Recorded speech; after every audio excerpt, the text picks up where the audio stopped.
Praise the lord. క్రీస్తునాథుని యందు మిక్కిలి ప్రియమైన సహోదరి సహోదరులారా, ఆదివారం రోజున ఉదయము 6:30 గంటలకు జరిగే దివ్య పూజా బలి దివ్యవాక్కు కేంద్రములో ఈరోజు నుంచి అది ఉండబోట్లేదు. ఎందుకంటే విచారణ గురువుల ఆధ్వర్యంలో మీ అందరూ కూడా ప్రత్యక్షంగా దివ్య పూజా బలిలో పాల్గొనాలని చెప్పి మేము ఈ యొక్క నిర్ణయం తీసుకోవటం జరిగింది. అదేవిధంగా మాకు ఆదివారము ఇక్కడ కూడా విచారణ దివ్య పూజా బలి ఉంది.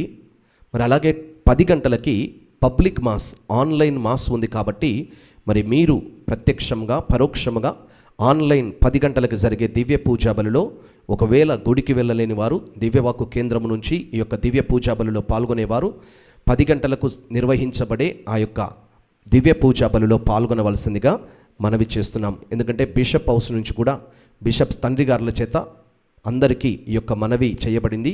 దివ్య పూజా బలి రికార్డు చేయకూడదు, లైవ్ చేయాలి.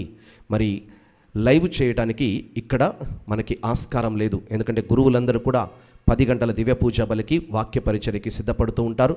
మళ్ళీ అలాగే కొంతమంది గురువులు విచారణ, సెయింట్ మేరీస్ విచారణ, ముత్తంగిలో విచారణ కూడా ఉంది.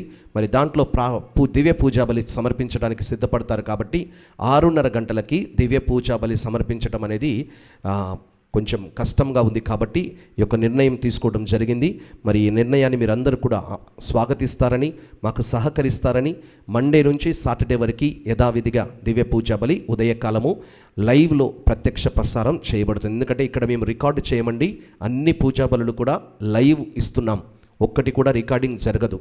సో అందుకనే ఈ యొక్క నేను బిషప్ గారులతో మేము ఏకీభవిస్తూ మా యొక్క సంస్థ పెద్దలు కూడా మీరు దివ్య పూజా బలి రికార్డు చేయకూడదు, లైవ్గా ప్రజలకి ప్రత్యక్షంగా ఇవ్వాలి అని చెప్పి మాకు తెలియపరిచారు. కాబట్టి అది ఆదివారం పూట ఉదయం 6:30 గంటలకి సాధ్యం కాదు. కాబట్టి అందుకనే దయచేసి ఈ యొక్క నిర్ణయాన్ని మీరు గౌరవిస్తారని, మాతో ఏకీభవిస్తారని చెప్పి, సహకరిస్తారని చెప్పి మీకు ముందుగానే కృతజ్ఞతలు తెలియజేస్తున్నాను. God bless you. దేవుడు మీకు ఎల్లప్పుడూ తోడై ఉండి నడిపించునుగాక.